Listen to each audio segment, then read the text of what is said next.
अस्सलाम वालेकुम। कैसे हैं आप सब? उम्मीद करती हूँ खैरियत से होंगे। आज की हमारी कहानी है साइन बोर्ड। हिजाब इम्तियाज़ अली।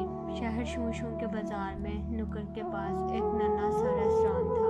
रेस्टोरेंट के दरवाजे के ऊपर एक काले तख्ते पर लिखा होता था, यहाँ ताज़ा उम्दा मछली हर वक्त मिलती है। और ये वाक़या था कि यहाँ की तली हुई मछली तमाम शहर में मशहूर थी, सुर्ख सुर्ख और मज़ेदार।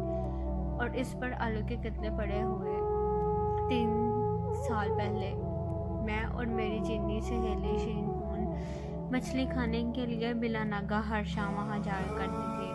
और मछली खाने के बाद ऐसा मालूम होता था कि जैसे ये मछली जन्नत के किसी नहर से पकड़कर फरिश्तों ने जन्नत ही के किसी झूले पर तली है। इन वाक़यात को एक अरसा गुजर गया। मैं और मेरी चीनी सहेली शिनफून दुनिया की सियाहत के लिए निकल पड़ी। पिछले दिनों इत्तेफाक से हमारा जहाज़ शहर शूशू के साहिल से आने लगा तो शिनफून ने अपनी नन्ही नन्ही आंखें हमशक्ल चीज़ की खुशी के लहजे में मुझसे कहा, रूही रूही चलो बाज़ार जाकर अपने पुराने रेस्टोरेंट से मछली खाएं। मुझे इसकी राय बहुत पसंद आई। मैं जहाज़ की चौबीस सीढ़ियों से नीचे कूद पड़ी और हम दोनों बाजार की तरफ रवाना हो गए। वहाँ जाकर देखा तो साइन बोर्ड नज़र न आया जिस पर मछली का इश्तहार होता था।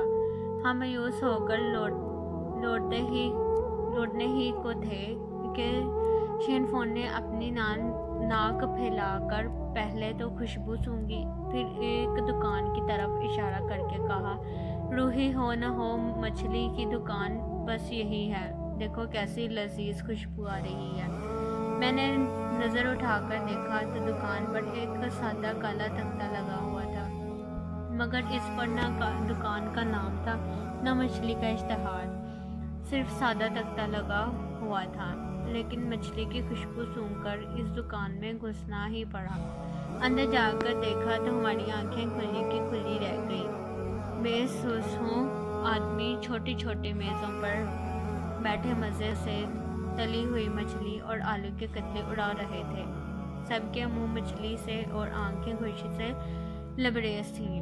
वो पुराना बूढ़ा दुकानदार जिसने अपनी तमाम ज़िंदगी मछली तलने के फ़न पर गौर करते करते सर्व कर दी थी, मुस्कुराता हुआ हमारी तरफ आया और अदब से झुककर बोला, लाओ मछली। मेरी चीनी सहेली शिनफोन अपनी चीनी वज़ा के तरीक़ी लिबास में बिल्कुल गुड़िया लगती थी। इसकी आंखें भी गुड़िया सी थी। इसने शौक़ से कहा, ज़रूर ले आए 2 प्लेटें। मगर मैंने दुकानदार से हैरान होकर कहा, हाय, तुमने अपनी दुकान का नाम और इश्तहार क्यों निकाल दी और सादा काला तख्ता क्यों लगा रखा है? इसमें ज़रूर कोई भेद होगा। वो एक बूढ़े जिन की तरह हंस पड़ा। बोला, हजूर, आप दोनों गरम गरम मछली की प्लेटों के आगे बैठ जाएं, फिर मैं अपनी कहानी सुनाऊंगा। शिनफोन ने फ़ौरन चटोरेपन के अंदाज में अपनी छुरी और कांटा उठा लिया और मुंह में मछली का एक टुकड़ा रखकर बोली, अब बताओ। बूढ़ा बावर्ची मज़े ले लेकर किस्सा सुनाने लगा। 1 साल का अरसा हुआ, एक दफ़ा यहाँ एक सुर्ख मूँछों वाला लंबा तगड़ा फौजी खाने के लिए आया। इसे मेरी मछली इतनी पसंद आई कि इसने मुझसे दोस्ती कर ली। एक दिन इसने मुझसे दोस्ताना लहजे में कहा, दुकान की तरक्की का भेद इश्तहार में होता है।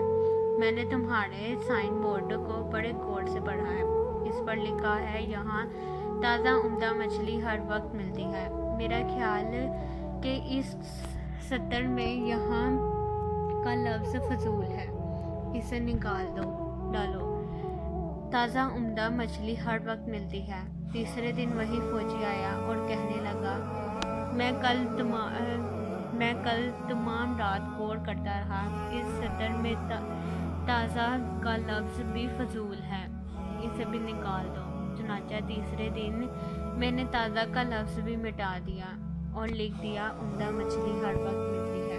चौथे दिन वही फौजी आया और कहने लगा, उम्दा का लफ्ज़ भी बेमायनी है। इस पर मैंने वो लफ्ज़ भी हटा दिया। اور لکھ دیا مچھلی ہر وقت ملتی ہے۔ 5ویں دن فوجی بولا میں رات بھر سوتا رہا ہوں، ہر وقت کا لفظ بھی بہت برا معلوم ہوتا ہے، اس پر میں نے لکھ دیا مچھلی ملتی ہے۔ 6 دن فوجی پھر آیا اور کہنے لگا ملتی ہے کہ لفظ بھی مجھے رات بھر کھٹکتے رہے، صرف مچھلی لکھنا کافی ہے۔ چنانچہ 6 دن بورڈ پر صرف مچھلی لکھا رہ گیا۔ 7ویں دن وہی فوجی دوست آیا اور کہنے لگا میں رات بھر غور کرتا رہا ہوں، یہ مچھلی کا لفظ بھی مجھے ناپسند ہے۔ تم صرف سادہ بورڈ لگوا دو، تمہاری مچھلی کی خوشبو سے تمام بازار مہکتا رہتا ہے، جس کی ناک ہوگی وہ خود خوشبو سونگھتا ہوا تمہاری دکان پر پہنچ جایا کرے گا۔ مجھے بھی یہ بات معقول ہوئی، چنانچہ میں نے بورڈ کے تمام حرف مٹا دیے اور سادہ کالا بورڈ لگا دیا۔ اب لوگ پہلے کی نسبت زیادہ آتے ہیں اور زیادہ شوق سے مچھلی کھاتے ہیں۔